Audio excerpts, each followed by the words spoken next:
Hey everyone, today we are making homemade spinach dip. This is a perfect appetizer for football or dinner parties. Here's a snapshot of our ingredients, so check below in the description box for details. Alright, so we're going to start with a bit of prep work. First, empty both bags of your spinach into a medium-sized pot and pour 2 cups of water over the spinach. Cook on medium heat until it begins to boil.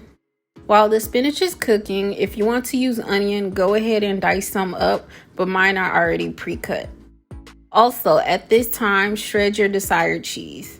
I am using blocks of mozzarella and Monterey cheese, but you could also substitute it for Parmesan or appreciated cheese if you're liking. It's been about 10 minutes and my spinach is now done. So now I'm going to drain it, and using some paper towels, I'm going to pat it dry. You could also use a kitchen towel or cheesecloth if you like. It's very important that you drain as much water from the spinach, or else the extra moisture would ruin your dip. Once you're done draining the spinach, set it to the side to cool.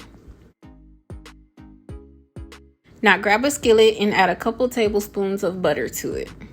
Heat your butter on medium until it starts to melt. I'm browning my butter, but by all means, just melt yours normally. Add your onions and cook them until they become translucent.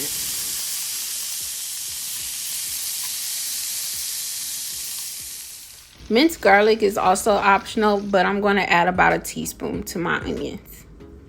Stir it in and let it cook for an additional 2 to 3 minutes with the onions. Alright, now it's time to start our roux. So add 2 tablespoons of flour to the skillet and thoroughly make sure you mix it in.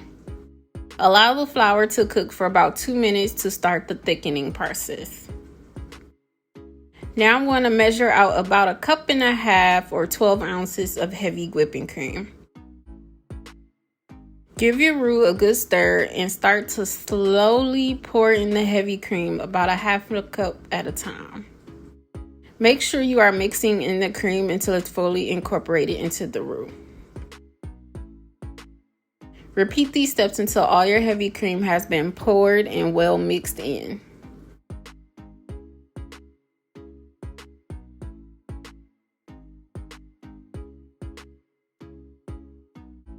Once you're completely done with the heavy cream, add in about 2 ounces of cream cheese.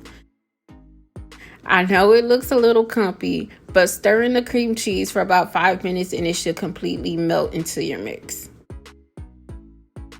Now turn your oil down to about low to medium low, since it's time to add in your cheese, and I'm going to do a few hands full, leaving about 1/3 in the bowl to use for later. Again, I'm using mozzarella and Monterey cheese, but feel free to use whatever you prefer. Stir your cheese until it's completely melted into the roux.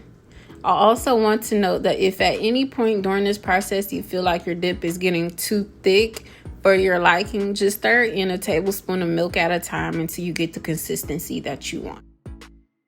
So I went and added about 3 tablespoons of milk to thin mine out just a little bit. And now add in your chopped spinach a bit at a time so that it doesn't overflow the skillet.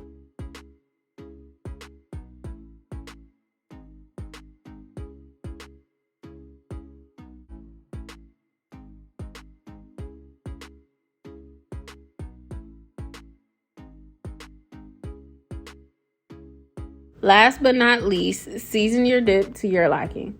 I'm using Himalayan pink salt, ground pepper, and cayenne pepper for mine. And there's no specific measurements, just season to taste. This step is also optional, but once the seasoning is all mixed in, I'm going to transfer my dip to my cast iron skillet or to an oven-safe dish if you have one. It should be just enough dip to fill an 8-inch cast iron skillet. Using the last third of the cheese, spread the rest on top of your dip.